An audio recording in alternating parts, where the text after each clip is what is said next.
Alam niyo ba kung saan pinakamasarap kumain ng buko? Yan. So, papakita ko sa inyo ngayon guys kung saan tayo. Ayan, dito tayo sa mismong puno. Ayan oh. Ayan, dito tayo sa taas. Ayan oh. Ayan. Oh. Ayan. So, dito sa taas guys. Pag pumili kayo ng buko guys na siguradong may laman na. Ayan. So, yung ganito guys, oh, medyo dark na yung dito niya banda. Ayan. Dark ngayon sa guys, sigurado may laman na yan. So dito tayo kakain ngayon. Ayan. So ganito lang guys pagbukas ng niyog dito mismo sa taas. Ayan. Siyempre unahin natin kuha yung kutsara natin. Ayan.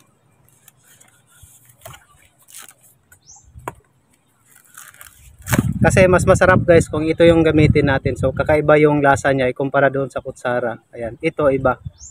Ayan. So ito yung gagamitin natin.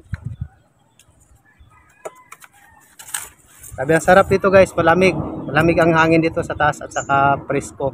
Saka isa pa, walang lamok. Ayan. Kung doon kasi tayo sa baba, marami mga damo. Grabe yung mga lamok doon. Pero dito sa taas, grabe. Presko talaga guys. Ayan.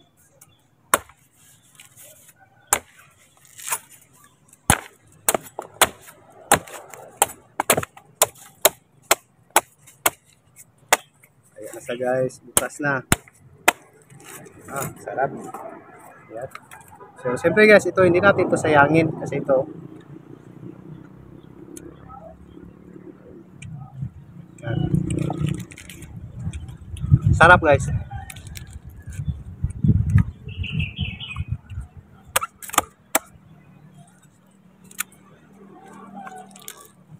Ayan.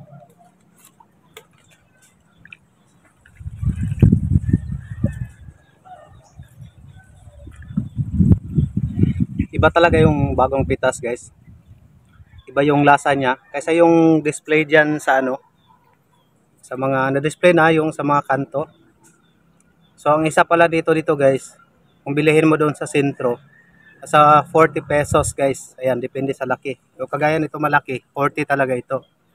Pero dito sa amin guys, so libre. Basta masipag ka lang umakyat, makatikim ka talaga ng presyo, preskong buko dito. Ayan.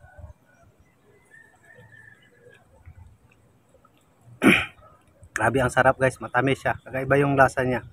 Pag bagong tanggal at saka dito ka sa taas kakainom.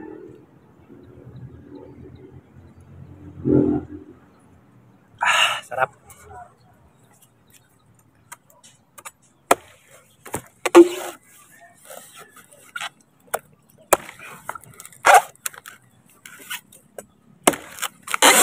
So ganito lang diskarte guys. So ilagay nyo lang dito. Yan. Para sigurado talaga na hindi siya mahulog.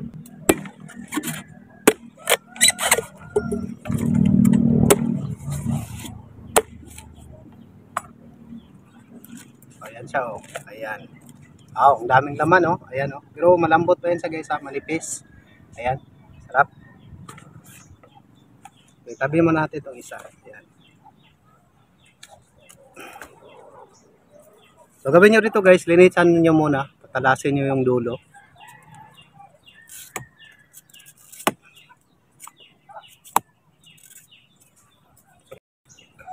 Ayan, para madali lang magbukas.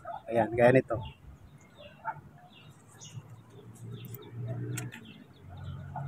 Ayan oh. Sarap.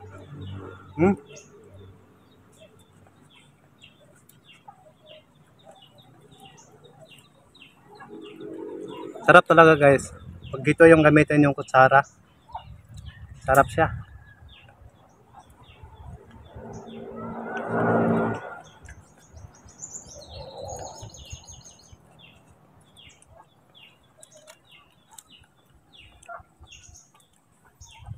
Pag gusto niyo yung maranasan guys kung gaano talaga katotoo yung masarap kumain dito sa ibabaw ng niyog. Mismo sa kanyang puno kumain ng buko. Subukan nyo guys, umakyat kayo tapos dito kayo kakain. Sarap talaga siya. Sabi. Kahit walang asukal, masarap.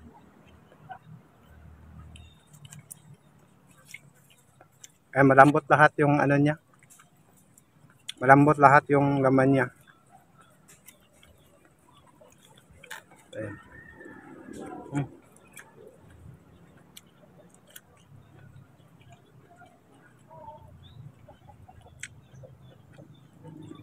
Ang sarap.